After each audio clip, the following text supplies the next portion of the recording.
I've always held to the belief that just because we choose to live in rural Colorado does not mean we shouldn't have services on par with the urban areas of Colorado. If we don't solve this problem, there's not going to be a white knight come marching into town and save the day. This is episode 310 of the Community Broadband Bits podcast from the Institute for Local Self-Reliance. I'm Lisa Gonzalez. Christopher's on the road again. This time he's in Colorado at the Mountain Connect event in Vail. While he's there, he's having all sorts of conversations that we want to share. The first of his guests is Rick Smith from Cortez, Colorado. Rick was last on the show way back in 2014 for episode number 98. Rick and the community have learned a lot since then about open access, working with ISPs, and what direction they want to go next. In addition to sharing lessons learned, Rick and Chris discuss potential plans for the future, which include the Cortez pilot project and the city's foray into retail services. They also discuss what Cortez is discovering as they examine a possible citywide build-out, funding options, and ways to overcome their digital divide. Now here's Christopher with Rick Smith from Cortez, Colorado. Welcome to another edition of the Community Broadband Bits podcast. I'm Chris Mitchell, recording live in Vail, Colorado at the wonderful and an ever so valuable Mountain Connect conference, sitting here across from Rick Smith, the Director of General Services for the City of Cortez and a repeat guest on the show. Welcome back, Rick. Thank you very much, Chris. Cortez is in the southwest corner of Colorado. It's a rural area in Montezuma County. What else should people know about it if they're not familiar? Well, we're right next door to Mesa Verde National Park. And currently we have 2 fires going on, so the state's really in a drought situation, really hurting. So, right. One of the things that I've heard that is on the better side of the news is that you're growing quite a bit, and I think in part because of the fiber investments you've made.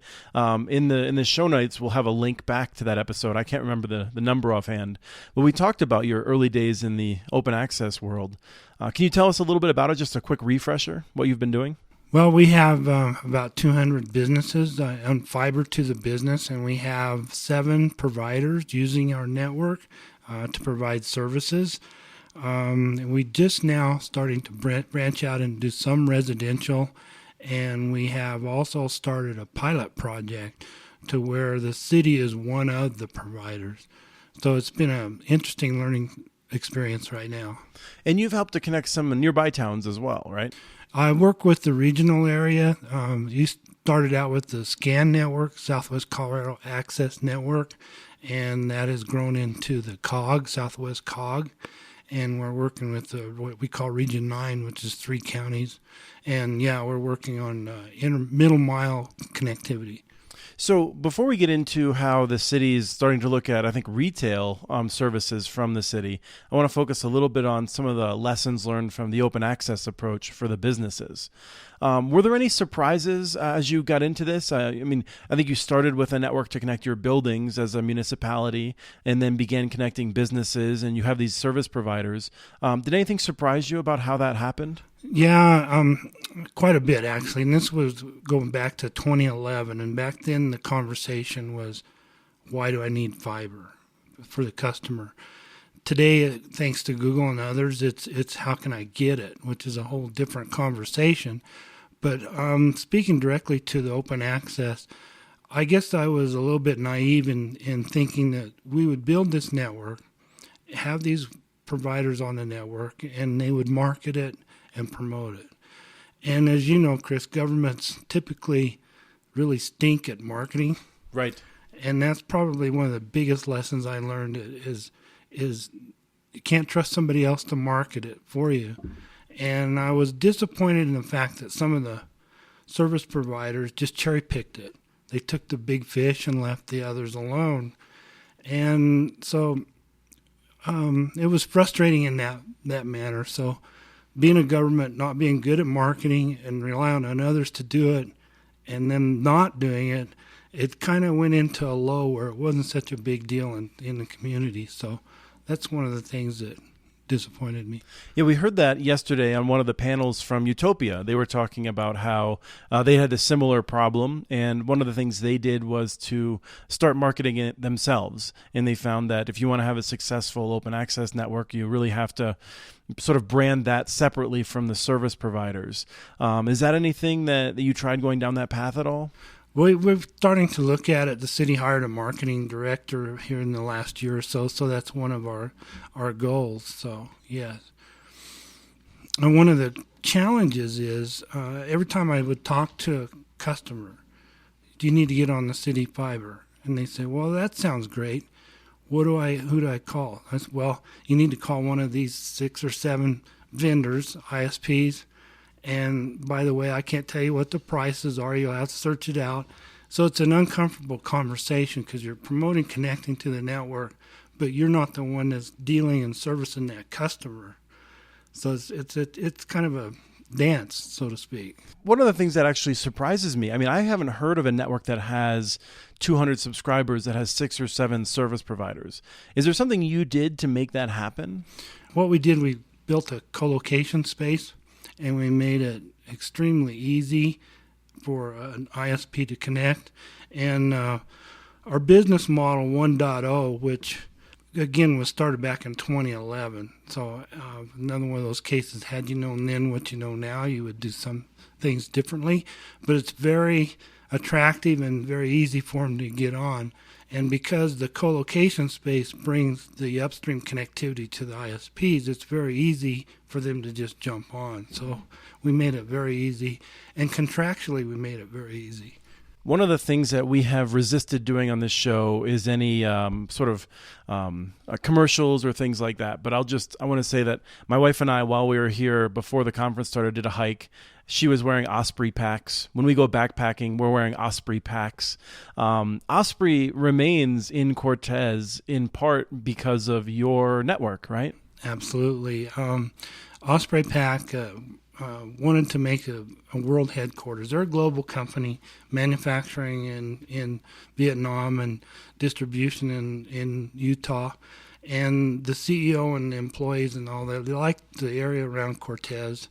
And one of the criteria was they had to have dark fiber to this new building, their new world headquarters. And the city council stepped up, and we have a whole buffer tube of fiber going into their new world headquarters. And the city also had some property. Property was kind of, believe it or not, secondary to fiber because they got to connect to the outside world. So. When you and I last talked, that was before you completed the network, which, as I understand it, you're completing in part with a grant from the Department of Local Affairs, an organization, a part of the state of Colorado that I actually hope to interview in a show that should be coming out very soon, because it's a wonderful program for improving internet access around the state through DOLA, as it's called, Department of Local Affairs. Can you just walk us through what happened in 2016 with that grant? Yeah, the grant basically is a middle mile and anchor institution grant by DOLA regulations. They cannot fund last mile builds. So we secured $1 million grant, and we were able to take middle mile fiber to all 4 quadrants of the community and push fibers out to the edges, and that kind of brings in the regional network. So we're going to make it very easy for the regional middle mile network to connect in and then go on through town and go on out. So we just finished that, and that we also along the way took some city funding and built drops along the way because we didn't want to have fiber running down a road and not being able to take service off of it. So we had to kind of do 2 projects at once, the grant and one, to connect people up with. Was there a political battle to be able to spend that local money on those local drops, or was that something that people just immediately saw the value of? No, there wasn't any pushback, really. It was all decided by city council, and of course we want to maximize the number of people on the network, so it was kind of a logical next step. Were those your first residential customers then, or did you have some before then? We had a few residents that were connected up in the downtown business area that were maybe a block or half a block off Main Street. But for real practical purposes, they're the real group of residents this time, yes. So I think you just got approval to begin offering retail services, whereas in the past you've been doing the open access approach. So how are the future retail customers going to be connected? The city pilot project that you're referring to, we are one of the providers, not the provider. So we're still basically rolling the same model out. It's just that now we're able to also offer services. So it really is the same model, just kind of expanding. And I'm curious why that's necessary. One of the things that I'm always curious about is sort of a division in the open access networks we see in, for instance, Washington State on the public utility districts. We often see businesses that specialize in either residents or businesses. They typically don't do both, although some do, it seems like. So do you fear that some of your service providers just aren't interested in the residential market, or are you providing some kind of backstop? It's really multiple factors. We had a meeting with the service providers and told them what we were going to do, and we queried them pretty good when we were getting this grant, and none of them really expressed an interest in supporting the resident because it's the after-hours type service, and they didn't want to do the truck rolls or whatnot. So that was one factor. The other factor was, I guess, the model that they were pricing their products for. We had an incumbent rural telecom company that moved in, and they just brought their same telecom model in, and they had a majority of the customers. The incumbent cable company is not on our network, but they're going to do a DOCSIS 3.1 upgrade, and we see with the change in CenturyLink moving away from supporting their DSL and just pretty much letting it die, that we were very close to having a monopoly service provider if the city didn't move forward. So the cable company would be the only opportunity for people to get broadband if we didn't expand.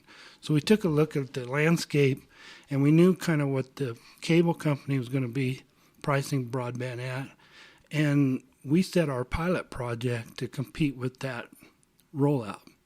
An interesting thing happened was when the city became one of the providers and rolled those prices out, all of a sudden that telecom company, that rural telecom company, came back, raised broadband speeds, and dropped their prices to compete. So the winner here is really the citizens. So now they'll have choice, and so we feel like we were able to disrupt the pricing for the good of the community. And what percentage of the community will have access after the pilot project? Oh gosh, very small portion, because there again I was only able to leverage the middle mile pieces. Mm-hmm. I still have a lot of construction to go in all the neighborhoods, so that kind of brings us up to where we're at today. Great. Well, what's the next step then? So we did the pilot project, got that going, and City Council allowed us to go out for a feasibility and business case for fiber to the home everywhere in the city limits. Kind of one of these, what do you want to be when you grow up? Well, we want to be a full fiber to the home community. And so we contracted with, we did an RFP and contracted with Finley Engineering to do a high-level finished-out engineering so we could develop the cost models. And Doug Dawson with CCG, Consulting, did the feasibility and business modeling of it. And we had some very interesting results out of that study. What kind of interesting results? You can't leave us hanging. Well, heretofore, our network's been all underground. So obviously, aerial should be cheaper. So during the Finley engineering research, and the city has a pole attachment agreement with the local co-op. We don't own the poles. So we did a cost analysis, and building aerial, because of the make-ready costs, and going underground, we're within 1%. That's not acceptable. So we were also in the feasibility, in the engineering part of it.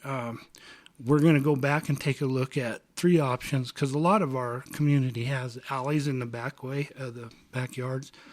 We're going to reevaluate the aerial cost with make-ready costs from the co-op, underground, or, believe it or not, put up our own poles, because we have the right-of-way. And we're going to go block by block, and whichever's cheaper is the way we're going to cost model it. So that was one thing. And then Doug Dawson came through and did the feasibility part of it, and he discovered a lot of interesting facts.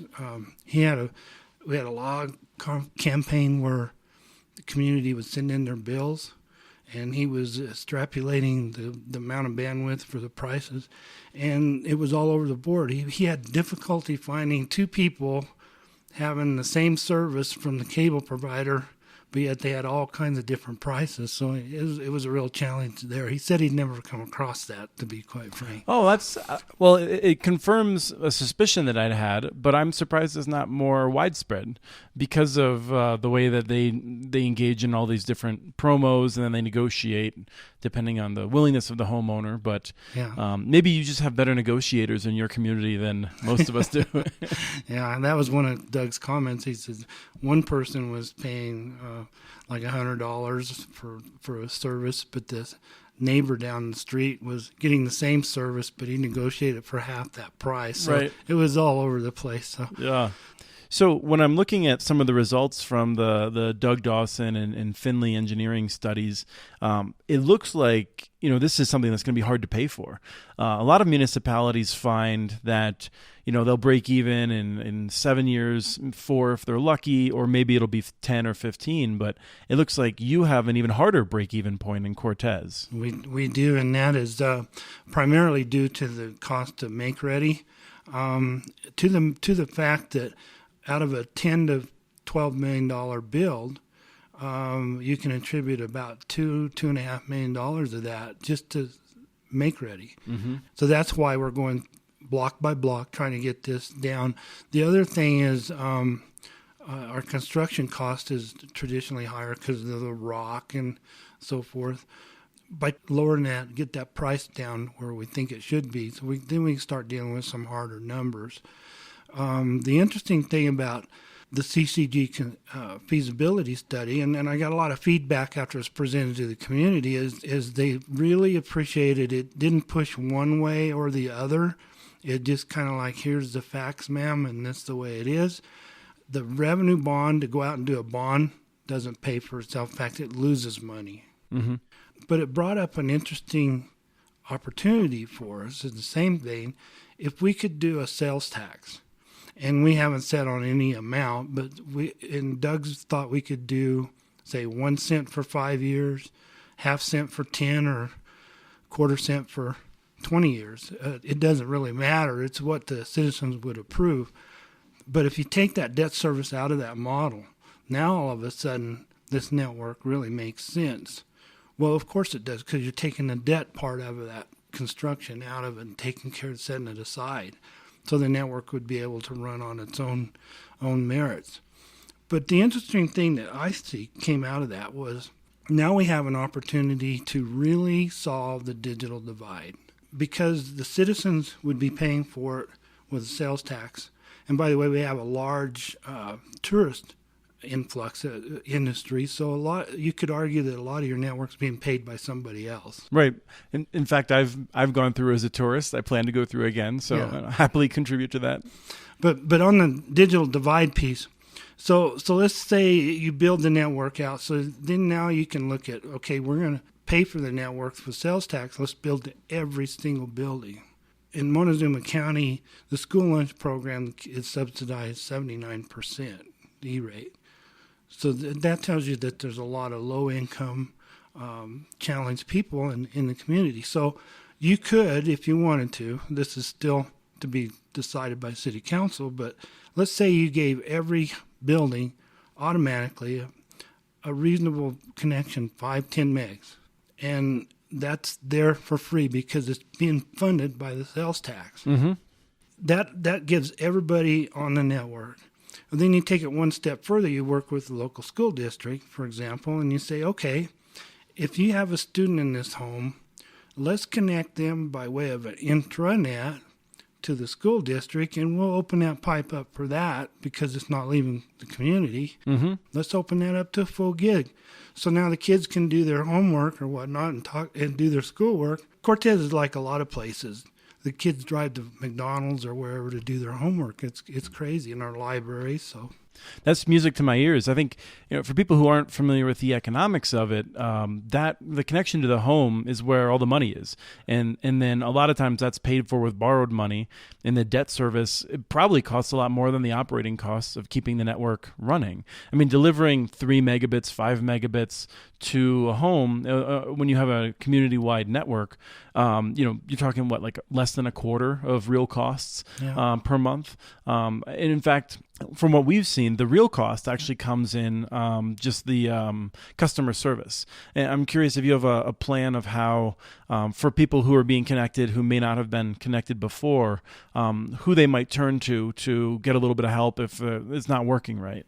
There's a lot of issues with that. Yes, we're looking at that very deeply, and the feasibility and business case contemplated open access or the single provider. Now, I want to be clear, the single provider could be one ISP, or it could be the city. That has not been determined.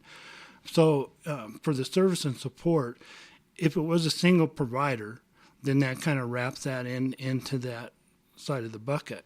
Open access doesn't pay, and according to the study with the network, it just doesn't.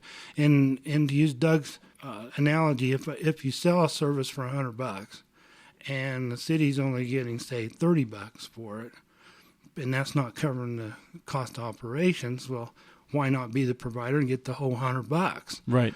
So we're in this dilemma, and believe me, I'm not beating up open access at all. That's where we're at. That's what we started with. But it's just the numbers are playing out that if we really want to be successful, that it's going to need to probably move to some sort of single provider. Right. This is the reality of open access, and one of the reasons that I've always been a proponent of open access, but yet trying to be cautiously realistic, is that it strikes me you cannot build a citywide network with borrowed money and run it as open access. Right. Now, if a community is willing to subsidize it via property taxes, sales taxes, or something like that, then it makes it more feasible. But in your area where you have exceptionally high costs of building the network, then even then you can have real challenges. And it seems to me that what you're doing is continuing to engage the community in a discussion to decide what people want to do. And that's what we want to see in America, I think, is communities, your community might decide to go one way, and someone up north in Colorado might decide to go a different way, and that's great. Yeah, it's pretty much everyone is unique, and you have to kind of look at all these factors. What's best for your community? How can we get this done? So, Rick, one of the things that I've found in a number of communities is nervousness between what you get from a study and the real numbers that you're going to experience. Tell us a little bit about what you can learn from this pilot project. Well, what we can learn from it is two phases. Number one, what the customer's needs are going to be and how to service them. But right now, more importantly, for the city, how to be a provider and operate and run the network in a retail setting, what that takes. We have support for the GovNet and our open access, but it's a whole nother layer when you got somebody at 9 o'clock on a Friday can't watch Netflix. So, so we're learning what that means, and we've turned up our second gig customer, and we only got like 20 people on the pilot. It's just been rolled out, and it's exciting times. Let me end with a question that we sometimes get, and that's opponents of municipal networks, particularly those who I think are pretty disingenuous and frankly unintelligent, will say that all municipal networks are failures and you shouldn't do it because it's going to be a disaster. Now, if we ignore Osprey, which is a big employer and a big part of the community, and that alone would be a good reason to invest in these networks, what have you seen in your time that you'd want to respond to a person like that and say, no, like the reason we built this network is this, and we've had all these benefits? How would you respond to someone who is attacking the idea of municipal networks? There's several things. I've always held to the belief that just because we choose to live in rural Colorado does not mean we shouldn't have services on par with the urban areas of Colorado. And I believe in choice. So those are some of the issues. Also, if we don't solve this problem, there's not going to be a white knight come marching into town and save the day. It's just by the nature of it, we don't have the numbers. It's always about the numbers. The big telecoms, we don't have the numbers for them. And by our numbers, it's difficult even for us. And the conversation has changed from being one of an economic development thing, you got to have it, to now it's becoming a utility. And getting back to the sales tax piece, it really is becoming a utility at that point. If sales tax funds the cost of the construction, then you're running it basically just like a water system or whatnot. If we don't do it, who's going to? If you don't, you're going to have a monopoly. And I'd say this too, that we're at a point where, let's say city council chooses not to move forward. Well, we're invested in this far enough. There's a cost to not doing a network. So we're going to have to face, what do we do with the current infrastructure? Because I've built quite a bit. Mm-hmm. How do we treat it? Or do we sell it off or whatnot? But more importantly, are we going to be content with having that monopoly play in Cortez? Well, especially after this decision, we're recording this, and I think this will actually go live. One of the rare cases in which a show will go live the day we're recording it. But we now know that AT&T is going to be a bigger monopoly, and we're expecting Comcast to be a bigger monopoly. I'm sure Charter is going to respond by becoming a bigger monopoly. So it really doesn't look good for communities that are going to rely on those entities for service. And you take the fact that CenturyLink and Level 3's merger and their change of focus, which is in rural Colorado, they're the incumbent. So what happens to all those people? Mm-hmm. Well, we're all thinking about your communities with the fires raging. We hope that they're able to get those under control. And thank you so much for taking time today to speak with us. You're very welcome. Thank you, Chris. That was Christopher speaking with Rick Smith from Cortez, Colorado. They're at the Mountain Connect Conference in Vail. Read more about the city's network at muninetworks.org. We have transcripts for this and other podcasts available at muninetworks.org/broadbandbits. Email us at podcast@muninetworks.org with your ideas for the show. Follow Chris on Twitter. His handle is @CommunityNets. Follow muninetworks.org stories on Twitter. The handle is @muninetworks. Subscribe to this podcast and the other ILSR podcasts, Building Local Power and the Local Energy Rules podcast. You can access them on Apple Podcasts, Stitcher, or wherever else you get your podcasts. Never miss out on our original research. Subscribe to our monthly newsletter at ilsr.org. Thanks to Arnie Huseby for the song Warm Duck Shuffle, licensed through Creative Commons. And thanks for listening to episode 310 of the Community Broadband Bits podcast.